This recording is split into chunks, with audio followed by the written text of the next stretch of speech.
Hello everyone, welcome back to the channel. Today I'm going to share with you how I'm going to do this. Uh, as you know, I own a 2008 Toyota Sienna, which I convert into a minivan camper. It does come with a towing hitch, heavy duty towing hitch. So the hitch itself weighs probably about 50 to 75 pounds. So the rear end of my Sienna is kind of a little bit low. I'm going to show you what it looks like.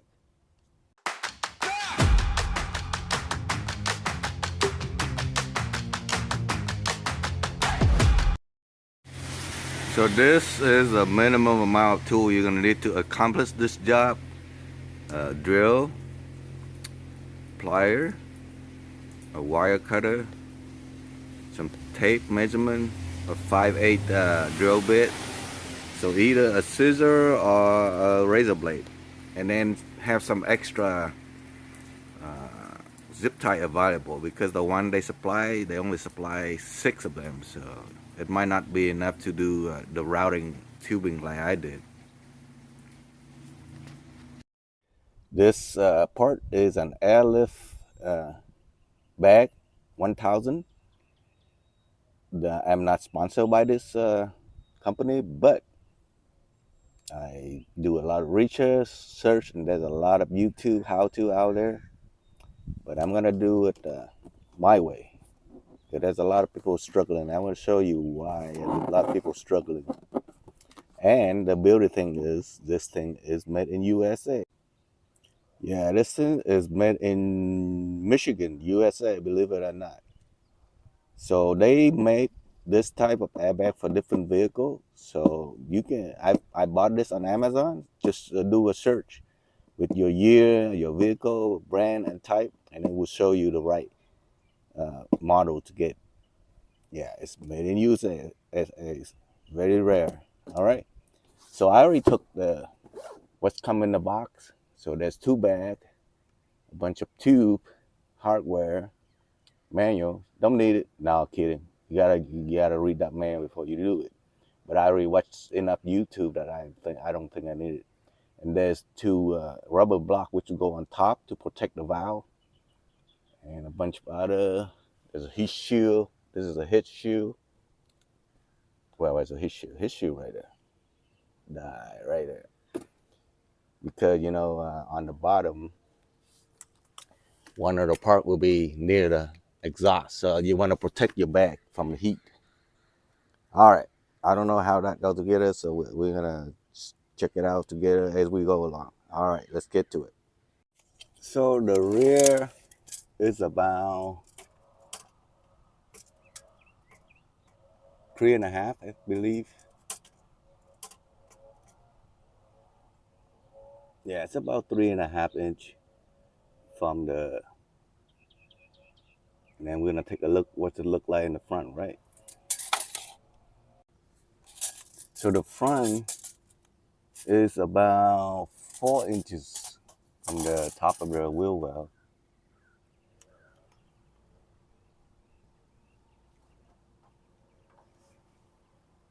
Yeah, about 4 inches. And you can see. So the rear is about 3.5 and the front is 4 inches.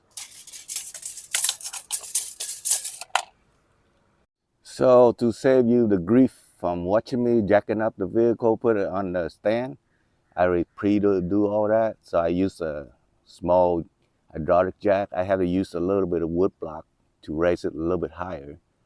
And I use my hitch as a jack up point because I have to put the stand right there. So important, always put it on the stand, solid stand right there.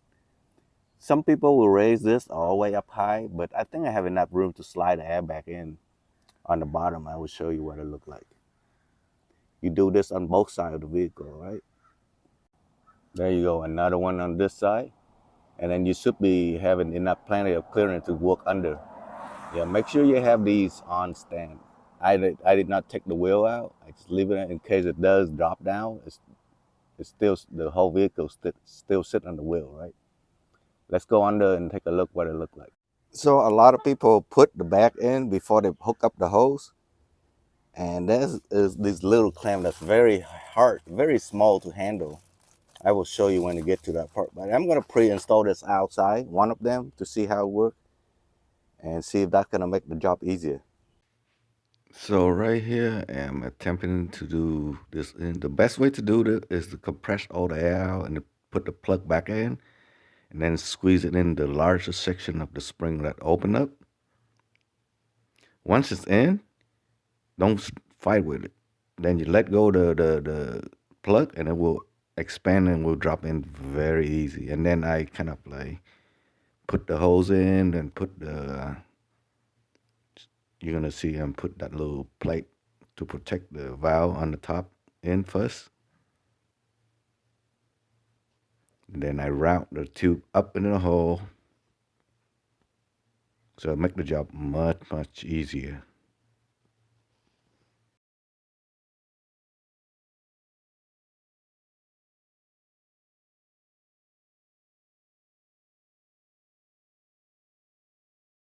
I run the hose to the hole up here first. See the hole up here, go through the hole first, coming down, and then loop around through the block. I will show you a little bit the little black block. But right here is very important. Once you push it in, it's very hard to pull it out. So make sure you push it all the way down in. Then you, before you even try to push the hole in, put the clamp in here first. My hand. Yeah, put the clamp into the hole first, then push the hose in to the nipple up here, and then you're gonna clamp it down. All right. So let me show you what it look like. So that hose, remember I loop it, I put the hole through the hole first, come around, and then I'm gonna hit into this block here. I'm gonna show you what it look like once I'm gonna put you down here. So now the block, I will slide the block up, because this is to protect the nipple up there.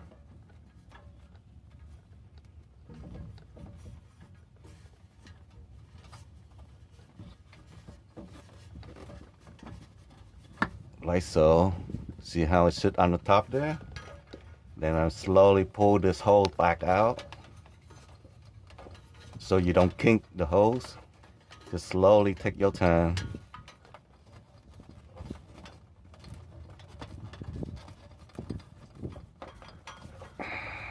I already kinked the hose. Yeah, you don't want to kink the hose. You want to loop it such a way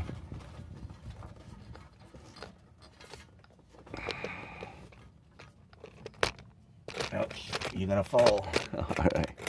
All right, I'm gonna stop you and then I'm gonna bring you back once I straighten it out. So the trick for not kinking the hose while you pull it out is keep twisting this until you can pull the hose up without kinking the hose at all. You know, kinking when you bend like this, completely bend. So you keep twisting it in such a way it will not kink the hose. Then pull it out, see? Now it's pretty much, see, it should be like this once it's up. So I'm gonna load the vehicle out and I'm gonna show you. So this is very crucial part of the installation. You want to slowly drop it down. And you noticed I left the whole hose together, so that way I can split them right in the middle. Yeah, just slowly drop it down. Check the hose on the top of the bag. Keep checking. Nothing is king. And keep low out a little bit at a time. That way you kind of line up that black block on the top, so it will sit right in the middle on the top. Yeah, keep checking and slowly drop it down. Take your time on this part right here. This is the make or break the whole installation here.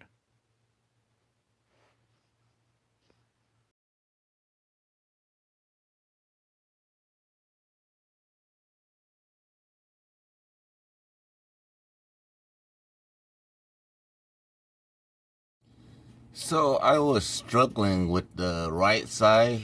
I stopped for a day, regroup, and thinking how this is gonna work. Here, let me show you what it actually looked like on the top. Hopefully, I'm gonna try to get as close as possible. See, this is what you want. You want the hose straight down, but You still have a little bit of loop up here. See, I repositioned so it doesn't rub on anything. And I'm gonna show you what I was thinking to go. Of course, not gonna be like this, but right now I'm just temporarily put like that. And you can see it going and going. On this side, I have no way of securing this this hose without drilling into the sheet metal. And I do not like to drill more hole than I need to. So kind of like go all the way out. I'm gonna take you, see how I temporarily put the clip. So if I'm gonna install on this side, it's gonna be along the edge here. I'm gonna take you outside and take a look. So instead of going back there, what if I go here, cross over, over. See how you have this? You kind of you could zip tie it, keep it up here, nice and clean, away from the exhaust. See, this is heat right here. And keep going to over there, and I'm gonna show you where I'm gonna hook it up to. Probably to, you know, see that over there? There's another hole over there. So I'm gonna tee into on that side. Yeah, my original plan was to have two service valves, one over there and one over here. All right, but yeah, I'm changed the plan. So instead of have two valves to service, I'm gonna do just one valve. Since I already installed that side, this side is pretty easy to do because it already have a line running. I'm gonna show you when I'm gonna go under. I'm gonna attempt to bring you all the way up to the top to see what it look like. Not sure how much you can see because I can't see up there. So the line came a little bit of loop here and running. See, this wire is for towing the light, brake control actually. It's already there. So yeah. So I'm gonna tee into this line. Maybe about, I say, yeah, probably about right here. Or maybe even here. But it's probably easier to work out here than in there. All right, I'll bring you back once I tee it in.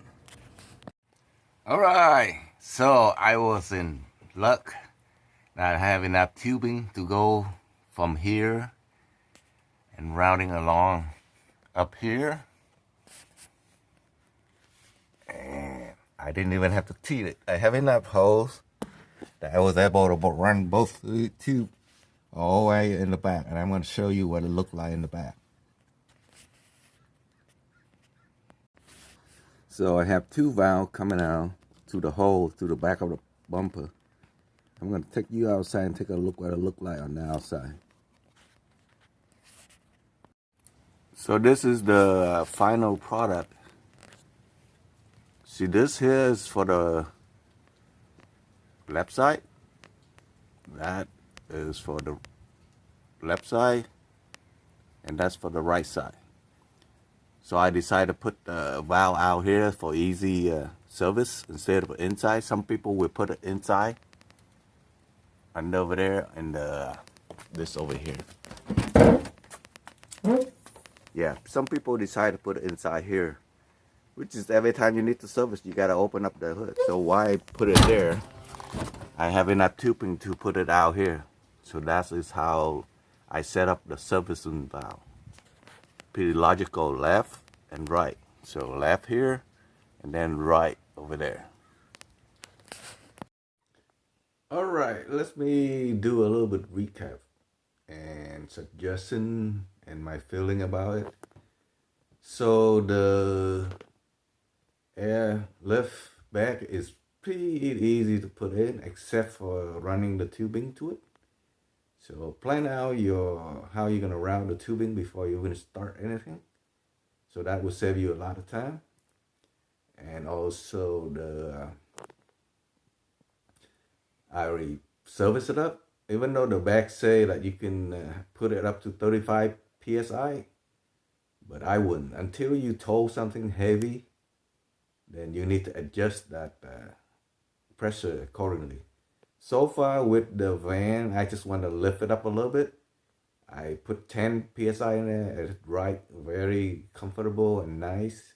It's awesome ride. It's like driving a truck now, because the you don't have that swallow. You know, like when you turn, it's swallowing effect.